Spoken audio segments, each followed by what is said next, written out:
स्वप्न वासवदत्तम नाटक के प्रथम अंक का चौथा श्लोक, जिसकी व्याख्या आज हम देखेंगे। योगेंद्रायण परिव्राजक के वेश में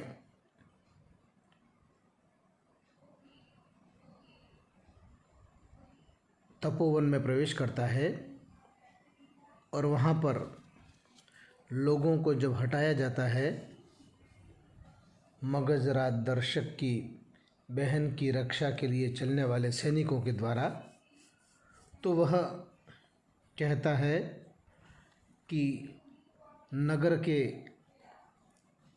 कोलाहलपूर्ण वातावरण को छोड़ करके तपोवन में लोग आकर निवास करते हैं और यहाँ पर भी यदि उन्हें इस प्रकार से अपमानित किया जाएगा तो वो कहाँ जाएंगे। वासवदत्ता भी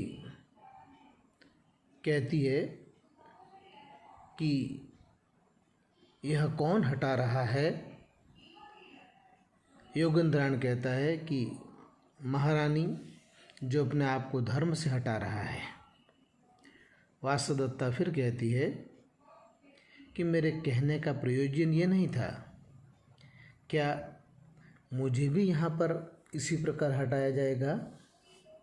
तो योगेंद्रायण बहुत सुंदर सूक्ति कहता है, एवं अनिज्ञातानि देवतान्यवधूयन्ते,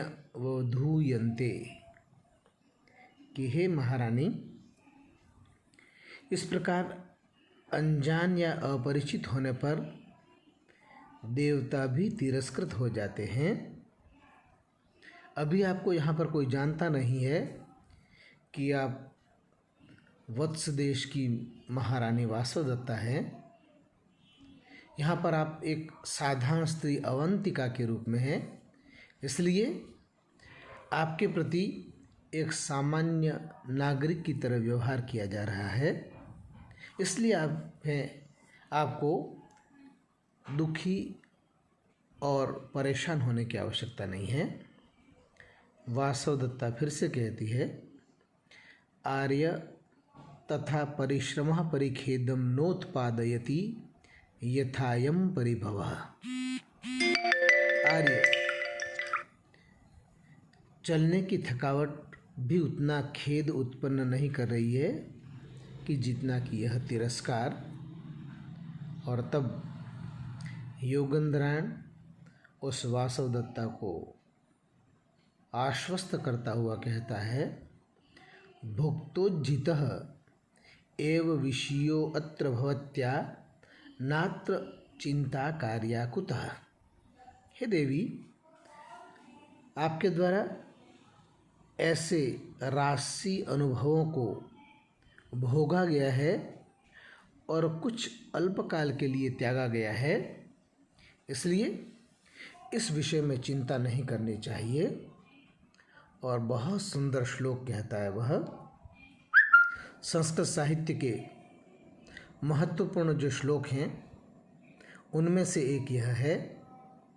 इसमें सुख और दुख के क्रम को परिवर्तित करते हुए मनुष्य को धैर्य धारण करने की प्रेरणा दी गई है, सीख दी गई है। पूर्वं त्वयाप्यमतं गतमेवमासि श्लाघ्यं गमिष्यसि पुनर्विजयेन भर्तुः कालक्रमेण जगतः परिवर्तमाना चक्रारपंक्तिरीव गच्छति भाग्यपंक्ति। योगेंद्रायण वासवदत्ता को समझाता हुआ कहता है, पूर्वं त्वया अपि एवं गत अभिमतम् आसीत् पुनः भर्तु विजयेन श्लाघ्यं गमिष्यसि कालक्रमेण परिवर्तमाना जगतः भाग्यपंक्ति इव चक्रारपंक्ति गच्छति। हे महारानी, पूर्वम मन पहले भी, त्वया मने आपके द्वारा, अभिमतम मने अभिष्ट मनोवांछित, गतमेव आसित मने जाया करती थी या चलना अभिष्ट था, श्लाघ्यम मने प्रशंसनीय, गमिष्यसि मने फिर से जाओगे, पुनर्विजयेन भर्तु स्वामी के पुनः विजय प्राप्त कर लेने पर। कालक्रमेण समय के इस चक्र से जगतः परिवर्तमाना, यह संसार है वह परिवर्तनशील है। चक्रार पंक्तिरीव, चक्र अर्थात पहिए के अरों में लगी हुई उन पंक्तियों के समान, गच्छति भाग्य पंक्ति, मनुष्य की भाग्य की पंक्ति है, वह भी उसी प्रकार गमन करती है।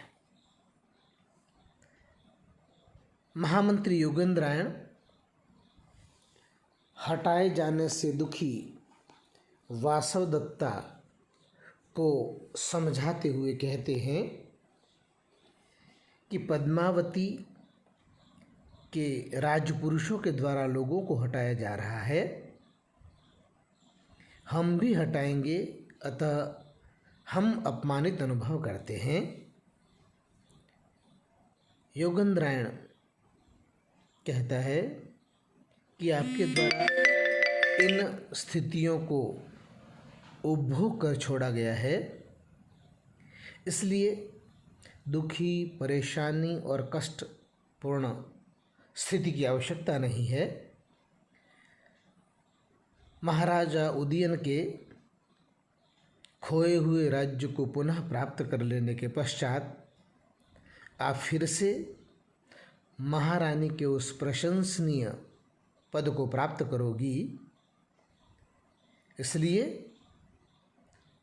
इस समय इस अल्पकालिक दुख से दुखी और पीड़ित होने की आवश्यकता नहीं है। यह संसार का कालक्रम सदैव परिवर्तनशील है। आज जो हमारी स्थिति है वह सदैव बनी रहने वाली नहीं है। सुख के पश्चात दुख आते हैं और दुख के पश्चात पुनः सुख भी आते हैं। सांसारिक लोगों की जो भाग्य दशा है वह रथ के पहिए में लगे हुए अरी के समान ऊपर और नीचे होती रहती है। भाग्य दशा समय की परिवर्तनशीलता के साथ में परिवर्तित होती रहती है। अतः हे महारानी, तुम्हें हटाए जाने के द्वारा अपमान का अनुभव नहीं करना चाहिए और धैर्य को धारण करना चाहिए। आपकी स्थिति पुनः वैभवपूर्ण होगी। केवल अल्पकाल के लिए आपने अपने स्वामी के अभ्युदय के लिए इन कष्टों को सहा है। संस्कृत व्याख्या देखते हैं। योगेंद्राणय कथयति यत हे देवी वासवदत्ते पूर्व समये यदा महाराज्ञी पदविभूषिते भवत्या अपि ईदृशमेव इच्छारूपं प्रस्थितम् आसीत्। भूयः अपि स्वामिनः विजयेन एवमेव प्रशंसनीयं यास्यति, यतो हि समयानुसारेण परिभ्रमणाना जनानां भाग्यावस्था चक्रारश्रेणी इव चलति। यथा रथस्य अरणिः क्रमशः उपरि अधश्च गच्छति, तथैव मनुष्याणां शुभ अशुभानि च भागधेयानि समयानुसारं परिवर्तन्ते। अतः त्वया मनसि खेदो न कर्तव्य। इस पद्य में महाकवि भास ने सांसारिक सुख और दुख की स्थितियों को बहुत ही सुंदर रूप से चित्रित किया है। मनुष्य के जीवन में सुख और दुख आते और जाते रहते हैं। न सुखों से प्रफुल्लित होना चाहिए और न ही दुखों से घबराना चाहिए।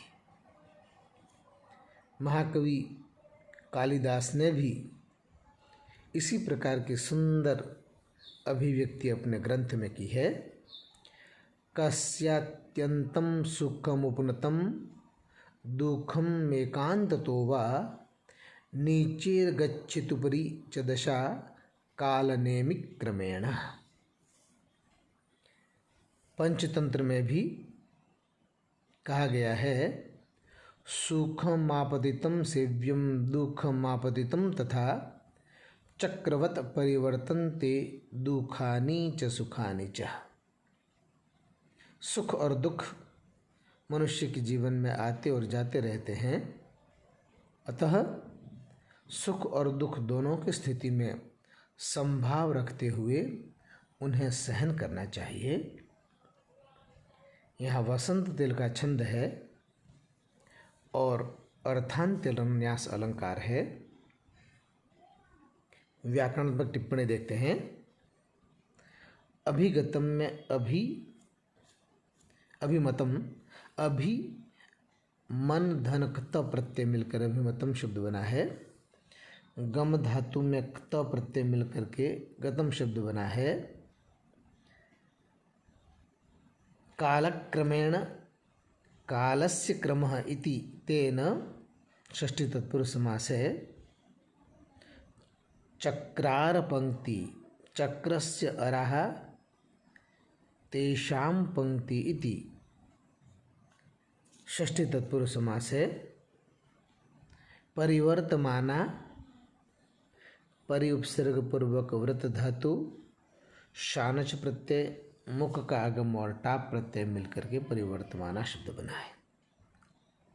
इस प्रकार प्रथम अंक के इस चतुर्थ पद्य में महाकवि भास ने संसार की सुखात्मक और दुखात्मक स्थिति का बहुत सुंदर चित्रण किया है।